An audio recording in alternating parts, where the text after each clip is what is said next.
Merci, Monsieur le Conseiller national. Merci, Jean-Charles, pour ton engagement. Notre prochain orateur, Monsieur Godين Gilles, est un avocat réputé pour la défense des réfugiés. Nous allons l'entendre. Thank you very much, Madam Chair, and for the opportunity to speak to this meeting. But there's no secret, I think, about the principles that are involved. These go to the institutional responsibilities of the United Nations and specifically the Office of the United Nations High Commissioner for Refugees. In the case of the UNHCR, they go to the heart of the unique and very special mandate which the General Assembly entrusted to the High Commissioner some 60 years ago on the 14th of December 1950.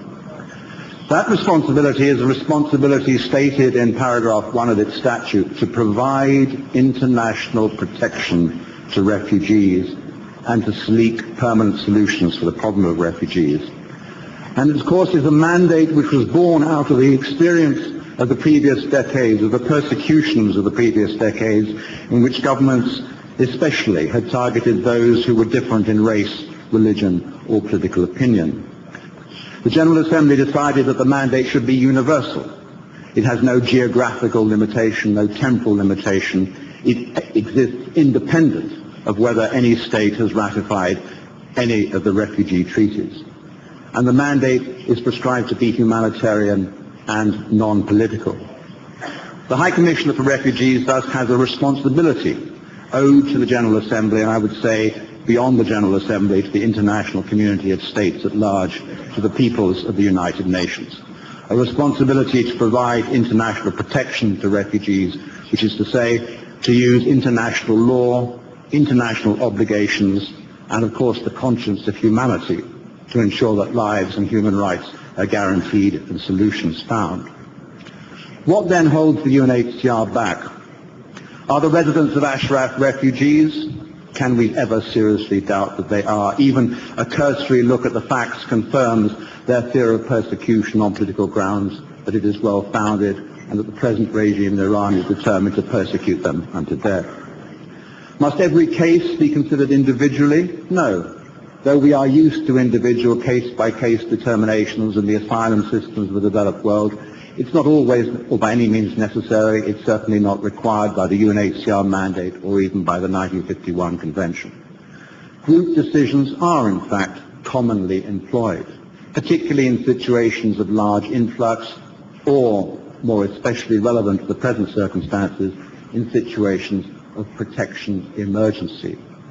And clearly the situation in Ashraf, Iraq, is a protection emergency. Refuge, which was once enjoyed, is now denied.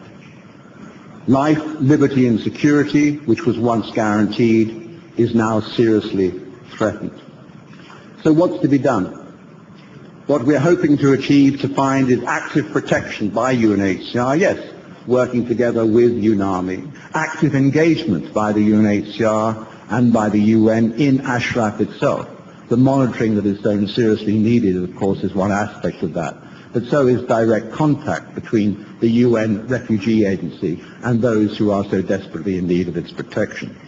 Active endeavours on the part of the UNHCR to find international permanent solutions, endeavours which we know will find positive support around the world. Active invocation by the UNHCR of the international rule of law, of those international obligations which bind all states in the treatment and protection of refugees. Only in this way can we hope to avert another massacre. Only in this way can we look forward to the prospect of internationally supported solutions. Thank you. J'aimerais, avant la prochaine oratrice, saluer la présence parmi nous de Monsieur Raymond, conseiller national, qui montre ainsi cet après-midi son soutien à la cause d'Ashraf. Je le remercie. Qui ne connaît pas le rôle d'Amnesty International dans la défense des droits humains? Cet après-midi, nous avons le plaisir d'accueillir Ayren Han, qui a dirigé cette organisation pendant 10 ans. Merci, Madame Han.